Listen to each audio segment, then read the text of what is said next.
Assalamualaikum warahmatullahi wabarakatuh. Halo semua, bertemu dengan saya Latifah Aisyah dari kelas 6A Program Studi Tadris Biologi Fakultas Tarbiyah dan Keguruan Universitas Islam Negeri Sultan Toha Saifuddin Jambi. Pada kesempatan kali ini, saya akan membahas tentang sistem pencernaan pada hewan ruminansia, yang mana tugas kali ini diajukan untuk memenuhi tugas mata kuliah Komunikasi Teknologi Informasi Pendidikan yang diampu oleh Bapak Reja Ma'ruf MPD. Sebelum kita membahas lebih lanjut tentang hewan ruminansia, mari kita saksikan video berikut ini.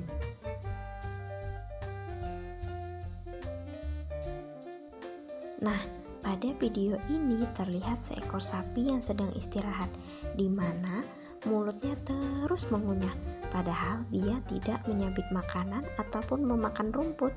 Nah, kira-kira kenapa ya sapi yang sedang istirahat ini terus saja mengunyah? Nah, untuk mengetahui jawabannya, mari kita ikuti video pembelajaran berikut ini sampai selesai. Sebelum kita mencari tahu kenapa sapi itu terus mengunyah, mari kita kenali dulu apa sih hewan ruminansia itu. Hewan ruminansia adalah sekelompok hewan yang memakan atau memamah makanannya sebanyak 2 kali. Karena itu, hewan ruminansia disebut juga hewan memamah biak. Contohnya ada sapi, kerbau, kambing, rusa, domba, jerapah, kijang, dan lain-lain. Nah, sekarang kita akan membahas tentang sistem pencernaan hewan ruminansia. Jadi, sistem pencernaan hewan ruminansia itu terdiri dari beberapa organ, yaitu mulut, kerongkongan atau esofagus, kemudian ada lambung, usus, dan anus. Lambung ruminansia terbagi menjadi 4 bagian, yaitu rumen atau perut besar, retikulum atau perut jala, omasum atau perut buku, dan abomasum atau perut masam.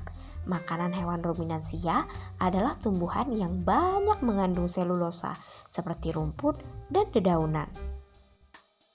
Nah, sekarang kita akan membahas tentang organ yang berperan dalam proses pencernaan ruminansia. Yang pertama itu ada mulut. Rongga mulut terdiri dari gigi, lidah, dan kelenjar ludah yang menghasilkan saliva.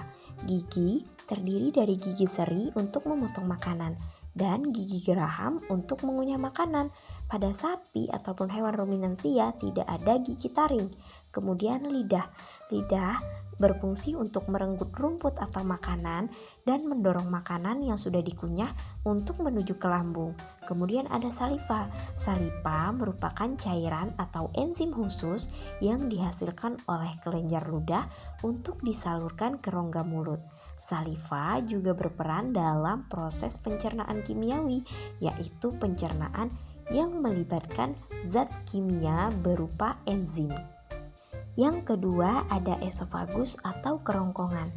Esofagus atau kerongkongan merupakan jalur penghubung antara rongga mulut dan lambung.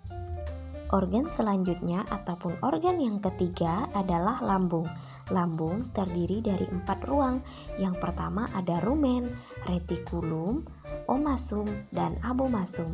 Nah, sekarang kita akan membahas tentang ruang pertama, yaitu rumen atau perut besar. Rumen atau perut besar yaitu tempat makanan yang baru dikunyah sekali dan ditelan oleh hewan ruminansia ataupun oleh sapi. Ruang yang kedua adalah retikulum atau perut jala. Di dalam rumen ataupun retikulum ini terdapat prokariota dan protista mutualistik yang mulai bekerja mengolah makanan yang kaya akan selulosa. Sapi ataupun hewan ruminansia akan secara periodik memuntahkan makanan ke rongga mulut untuk dikunyah lebih halus. Nah, ruang yang ketiga adalah omasum atau perut buku. Omasum atau perut buku yaitu tempat makanan setelah ditelan untuk kedua kalinya. Di sini juga terjadi proses penyerapan air. Nah, ruang yang keempat adalah abomasum atau perut masam, yaitu tempat makanan setelah dari omasum.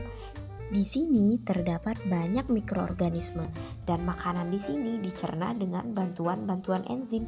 Jadi pada abu masum terdapat dua proses pencernaan, yaitu secara biologis dan secara kimiawi. Adapun organ selanjutnya atau organ keempat adalah usus atau intestinum. Usus atau intestinum yaitu tempat penyerapan atau absorpsi dan fermentasi zat makanan. Jadi di dalam usus ini terjadi penyerapan zat-zat makanan untuk diedarkan ke seluruh tubuh. Kemudian organ yang terakhir atau organ yang kelima adalah anus.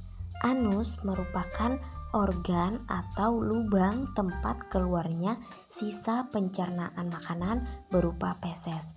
Nah, sekarang kita akan membahas tentang perjalanan makanan pada pencernaan hewan ruminansia. Nah, yang pertama itu ada rongga mulut. Di dalam rongga mulut, makanan atau rumput dikunyah oleh gigi, kemudian dibolak-balik oleh lidah dan dibasahi oleh saliva. Kemudian lidah akan mendorong makanan untuk memasuki esofagus atau kerongkongan. Kerongkongan yang merupakan jalur untuk menghubungkan antara mulut dan lambung akan memasukkan makanan menuju ruangan lambung pertama, yaitu rumen atau perut besar. Di dalam ruangan rumen ini, makanan dicerna oleh prokariota dan protista. Kemudian makanan juga memasuki ruang lambung yang bernama retikulum. Nah, makanan di retikulum ini akan disimpan dan ketika sapi istirahat seperti pada video yang kita tampilkan di awal tadi, itu makanan akan dikeluarkan ke rongga mulut untuk dikunyah yang kedua kalinya. Setelah dikunyah makanan itu dan menjadi lebih halus, barulah makanan itu akan disalurkan kembali ke ruang lambung selanjutnya, yaitu omasum. Nah, di omasum ini makanan itu menjadi lebih basah dan di sini akan ada penyerapan air. Kemudian dari omasum makanan akan memasuki ruang lambung selanjutnya, yaitu abomasum. Di abomasum yang terdapat banyak mikroorganisme dan enzim-enzim pencernaan, makanan dicerna secara biologis dan secara kimiawi. Secara biologisnya dengan bantuan mikroba dan secara kimiawi dengan bantuan enzim.